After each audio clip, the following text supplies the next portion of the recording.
Welcome back to European Sports Public Network. My name is Tyler Cohen, and I'm here today with Logan Reininger and Graham Knapp. We have many topics to get to today, and plenty of information to cover.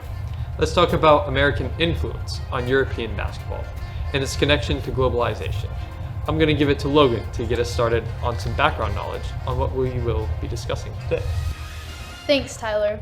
In 1891, Dr. James Naismith invented the game of basketball at a local YMCA in Massachusetts. Back then, basketball had only 13 rules and was played using peach baskets for hoops. Over time, the game began to grow, creating the foundation of the NBA.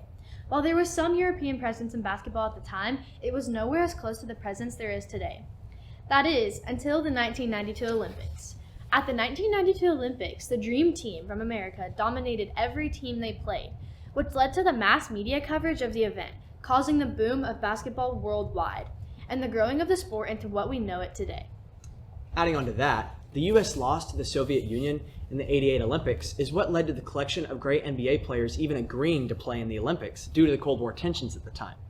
The team that was known as the Dream Team had greats such as Michael Jordan, John Stockton, and Larry Bird.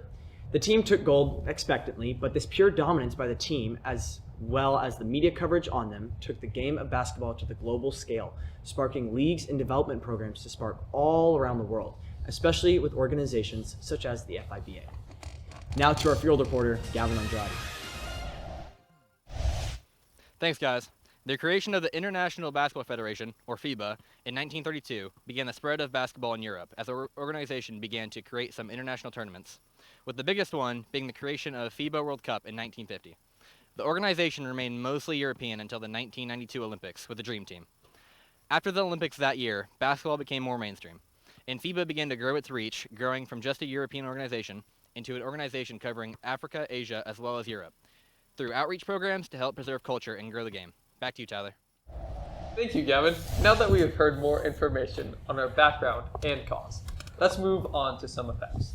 The growth of this game globally is what caused all-time greats such as Dirk Nowitzki, Nikola Jokic, Luka Doncic, Giannis Antetokounmpo, and the Gasol brothers to have a route to make it to the NBA. This growth also made international games such as the Olympics and the FIBA World Cup more competitive by having more skilled players in countries besides America. The popularization of the sport also led to more money in the global economy and led to advancements in technology and sports medicine and even broadcasting, as players worked to keep themselves in peak condition and more people strived to watch basketball leagues such as the NBA and the EuroLeague. We have an expert here who could share some context with us. Thank you for joining us today, Andrew. Anytime, Logan. Today, we're talking about the influence of American basketball on Europe. Yeah, I have some good context on that topic. Basketball has been around in Europe for a long time, the first recorded game taking place in Paris in 1893.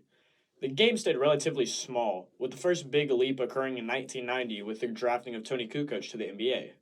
When Kukoc was drafted, he became the first widely successful European player in the NBA, and his journey, paired with the globalization of basketball from the '92 Olympics, led to basketball's explosion in popularity worldwide to the point where European players today are the only rival to Americans in skill.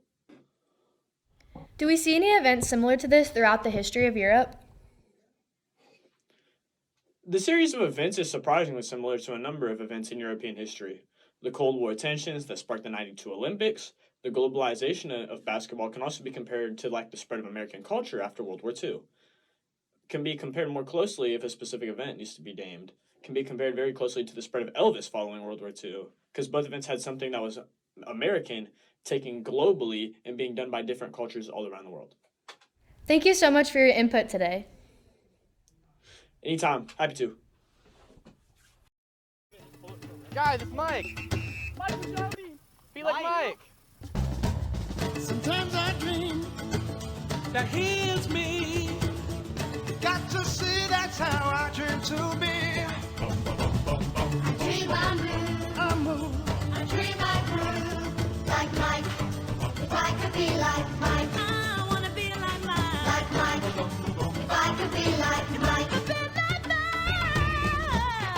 Be like Mike. oh, Be like Mike. yeah I try. Just need to fly. Just one day if I could be that way. I dream I move.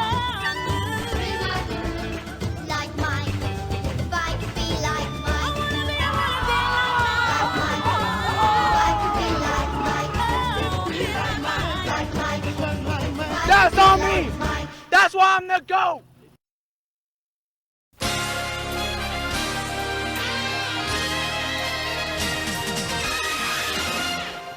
The spread of basketball to Europe was truly a continuity of Cold War tensions with the 1992 Olympics, as well as continuing the spread of American culture after World War II.